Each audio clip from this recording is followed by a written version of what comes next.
मंगलमूर्तये नमः। बाबा विभू की धरती और बाल्यकाल से ही बल के आकांक्षी वीरों को बल प्रदान करने वाले बाबा बालेश्वर नाथ की इस धरती से मेरे समस्त श्रोताओं को और मंचासीन पदाधिकारी वर्गों को प्रणाम करता हूँ और सबको नमन करता हूँ।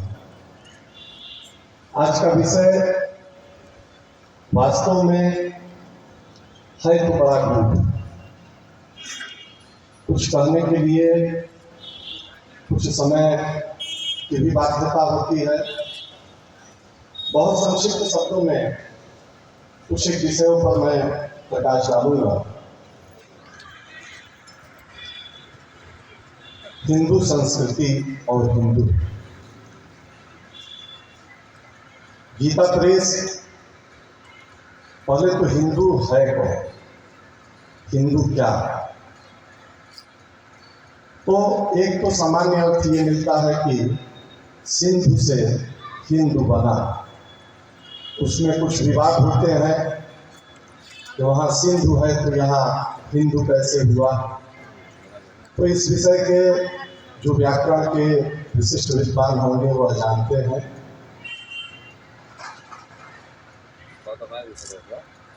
जहाँ ह है, स है, सकारो हकार उच्चारणीय है, इस तरह का तमाम जगह प्रमाण मिल जाता है। साथ ही साथ पाहन और पाषाण दोनों शब्दों का प्रयोग हमारी संस्कृतियों में मिलता है और दोनों का अर्थ एक ही होता है। समानार्थक श्री शब्द भी लक्ष्मी का वाचक है और ह्री शब्द भी लक्ष्मी का वाचक है। तो यहाँ से तो ये सिद्ध हो जाता है। अभी प्रमाण बहुत है। सिंधु से हिंदू कैसे बना, अगर किसी जिज्ञास को इच्छा होगी तो मैं सारे ग्रंथ उपलब्ध कराने के लिए तैयार हूँ। सामान्य में इतना ही बता दूँ कि यह सिंधु से हिंदू बना, हम हिंदू हो गए। आगे सनातन संस्कृति गीता प्रेस गोरखपुर से एक पत्रिका प्रकाशित होती है। 66वें वर्ष के अंत में शास्त्रार्थ महारथी माधवाचार्य जी का एक लेख प्रकाशित हुआ था। हिंदू कौन है?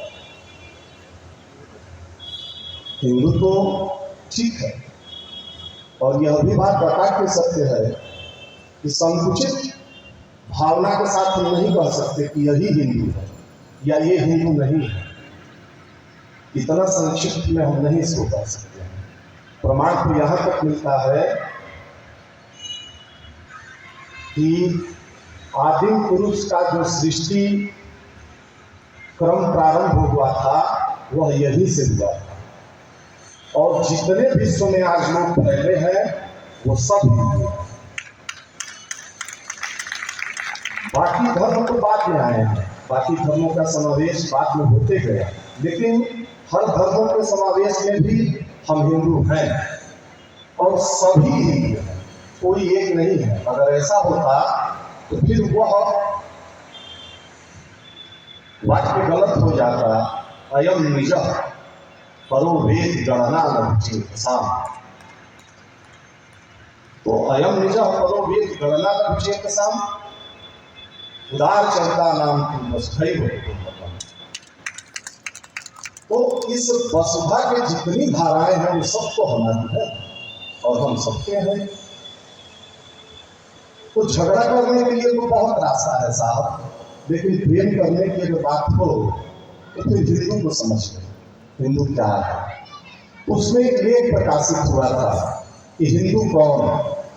माधवाचार्य की वाणी थी, बाद में उसे पूज्यपाद प्रातः स्मरणीय ब्रह्मलीन श्री कल्पात्री जी महाराज ने भी स्वीकार किया था। तो उस विद्वान और उस ब्रह्मज्ञानी की वाणी मैं आप सबों के समक्ष प्रस्तुत करता हूँ। हो सकता है कुछ त्रुटियां हो जाए मुझसे, तो नाराज मत होइएगा। मैंने सुना है कि अगर बड़ों के सामने बच्चा अगर तोतली आवाज में बोलता है तो बच्चे वह तोतली आवाज सुन के माता पिता प्रसन्न हो जाते हैं। तो मुझे आशा है मंचा सिंह जो भी विद्वत है और सामने भी कोई अविद्वान नहीं है, क्योंकि यहाँ लिखा है हिंदू सम्मेलन, सम्मेलन तो कोई ऊंचा छोटा नहीं है, बस एक कहने की परिपाटी है, इसलिए माइक रख दिया गया, थोड़े ऊंचे स्थान पर खड़ा करा दिया गया। न हम बड़े हैं न आप बड़े हैं और न हम छोटे हैं न आप बड़े, एक क्रम बनाया गया। उन्होंने कहा कि हिंदू कौन, उन्होंने कहा कि ओमकार मूल मंत्राभ्यः पुनर्जन्म विभाषयः गो भक्तो भारत गुरु हिंदू दोष सदूषकः। ओमकार जिसके मूल मंत्र में लगा हो, ओमकार मूल मंत्राभ्यः पुनर्जन्म विभाषयः गो माता या गो भक्तो, गो माता या गो भक्तो भारत गुरु हिंदू दोष दूषितः, जिसके मूल मंत्र में ओम लगा हो या जिसका मूल मंत्र ही ओम हो, और पुनर्जन्म लेके इस धरती पर हमें फिर आना है, इसमें जिसका दृढ़ विश्वास हो और गौ को मां मानता हो, गौ के प्रति उसकी आस्था हो, गौ माता, और उसका जो गुरु हो वह भारतीय हो और वह अपने सद्गुणों से अपने साथ वाले के दोषों को नष्ट कर दे और उसे भी अपनी संस्कृति और सभ्यता सिखा के इस क्रम में लाए, वही हिंदू है। और आज यह कार्य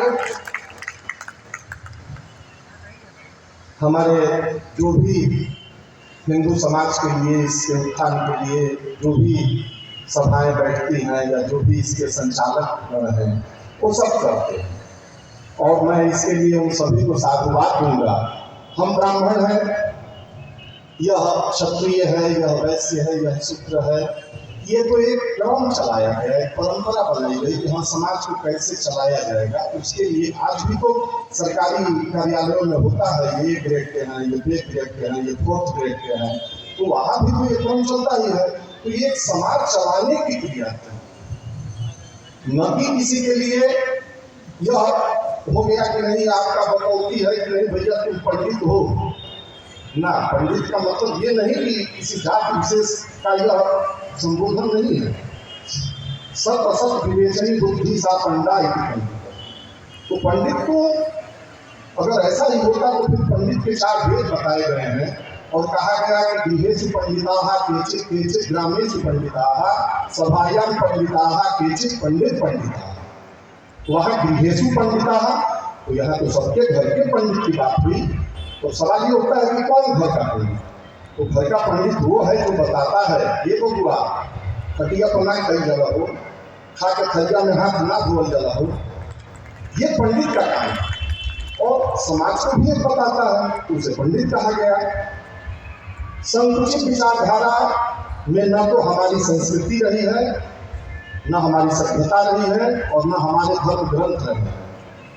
अब पौरुषेय भेद को माना जाता है। अगर कोई ये कहे कि वेद के किसी मंत्र का यही अर्थ है, तो या तो वह वेद को नहीं जानता और नहीं तो उसकी विद्या वही है विद्या विवादाय धर्म मदाय शक्ति परेशान परिपीडनाय फलस्य साधुर विपरीत में ज्ञानाय दानाय च। तो उतना संपूर्ण नहीं है, उतना संकुचित अर्थ है ही नहीं। यह हिंदू है और यह हिंदुस्तान है साहब, और यहाँ हम लोग रहते हैं। ऐसी सभाएं रोज हो और रोज कुछ बातें हो। सबसे एक मेरा आग्रह रहेगा, एक परिपाटी चली है फोन पर, हेलो को कोई उठाएगा? हाँ हेलो। हमारे जब गुरुदेव महाराज श्री थे उस समय हम लोगों ने एक शब्द निकाला था और उनसे वार्ता करके इस विषय पर सबकी एक सहमति बनी थी। तो उसमें ये हुआ था कि अगर सुधार करने का क्रम चालू हो तो ये ज्ञान प्रकाश पांडे जी भी बता रहे थे कि अगर आप हमारे 10 बुलावे पर नहीं है तो भी मुझे थकना नहीं है, आपको फिर भी बुलाऊंगा, लेकिन बुलाऊंगा। तो उसी तरह से कहना मेरा कार्य है, अगर संभव हो तो हम लोग फोन उठाएं तो उस समय हरिओम बोला करें, अर्थ दोनों का एक ही होगा। तो इससे धीरे धीरे ही सही, लेकिन कुछ तो सभ्यता संस्कृति हमारी फैलेगी। अभी कुछ देर पहले संबोधन हुआ कि हमारी हस्ती मिटती नहीं है। हमारी हस्ती इतनी कमजोर थोड़े ना ऐसा है कि किसी आचरण भाव से मिट जाएगी। और अगर वैसी स्थिति आएगी तो हमारे एक मित्र ने बहुत पहले कहा था, उसके शब्दों को कहते हुए अपने शब्दों को विराम दूंगा, क्योंकि समय की महत्ता बहुत ज्यादा है। उसने कहा था कि अंधेरा काफी हो चुका है, अब सूरज निकलना चाहिए। जरूरत ये है कि अब मौसम बदलना चाहिए।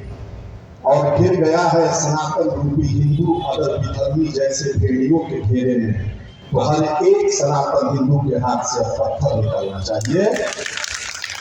आप सबों को प्रणाम।